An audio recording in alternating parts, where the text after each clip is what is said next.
প্রতিশোধের আগুনে ফুঁসে উঠে এবার বিয়ের আসরেই অনুশ্রীকে তাক করে গুলি করলো দেবলীনা। হ্যাঁ বন্ধুরা, ভিডিওটা লাইক দিয়ে দেখতে থাকুন। যে মুহূর্তে কিনা সিঁদুরদানের মধ্যে দিয়ে ঈশান এবং অনুশ্রী এক হতে নেয়, ঠিক তার আগ মুহূর্তে প্রতিশোধের আগুনে ফুঁসে ওঠে দেবলীনা। দূর থেকে টার্গেট করে যখন কিনা অনুশ্রী এর বুকে চিরে গুলি করে দেয় এবং তার পর মুহূর্তে যখন কিনা দেবলীনা সঙ্গে সঙ্গে সেখান থেকে পালিয়ে যায়। অন্যদিকে যখন কিনা অনুশ্রীর গায়ে গুলি লাগার কারণে অনুশ্রী যখন কিনা মাটিতে লুটিয়ে পড়ে এবং তার পর মুহূর্তে অনুশ্রীর এই অবস্থার জন্য সমস্ত লোকেরা যখন কিনা জড়ো হয়ে অনুশ্রীকে হসপিটালে নিয়ে যাওয়ার জন্য চিৎকার চেঁচামেচি করতে থাকে এবং ঈশান বলতে থাকে যে অনুশ্রী তোমার কিচ্ছু হবে না, আমি আছি অনুশ্রী, আমি তোমার কিচ্ছু হতে দেবো না, তুমি দেখে নিও। কিন্তু যে বা যারা এই ঘটনা ঘটেছে তাদের কাউকে আমি ক্ষমা করবো না, ভাইতে এক্ষুনি অ্যাম্বুলেন্স কল কর।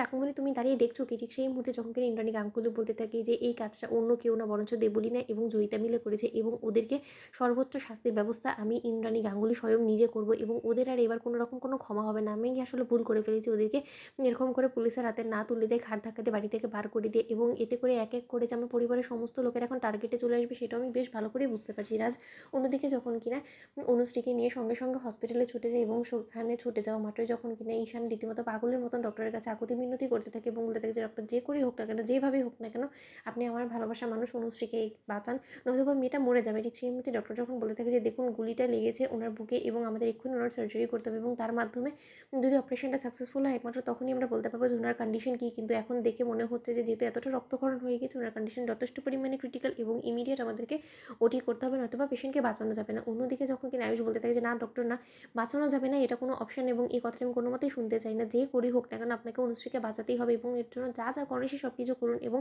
আপনার যদি প্রয়োজন পড়ে তাহলে আপনি এক্সট্রা মেডিকেল টিম আনান, কিন্তু যে করেই হোক না কেন অনুশ্রীকে বাঁচাতেই হবে। ঠিক সেই মুহূর্তেই ডক্টররা যখন সঙ্গে সঙ্গে অনুশ্রীকে ওটিতে নিয়ে যায়, ঠিক তার পর মুহূর্তেই যখন সেখানে পুলিশ চলে আসে এবং পুলিশ চলে আসা মাত্রই ইন্দ্রাণী গাঙ্গুলি বলতে থাকে যে অফিসার অ্যাট এনি কস্ট ওই খুনি দাগি আসামি ওই দেবলীনা এবং জয়িতাকে আপনি যে করে হোক না কেন গ্রেফতার করুন, ওদের যাতে সর্বোচ্চ বিচার হয় সেই ব্যবস্থা আপনি করুন এবং ওদের যাতে কোনো রকম কোনো ছাড় না দেওয়া হয়।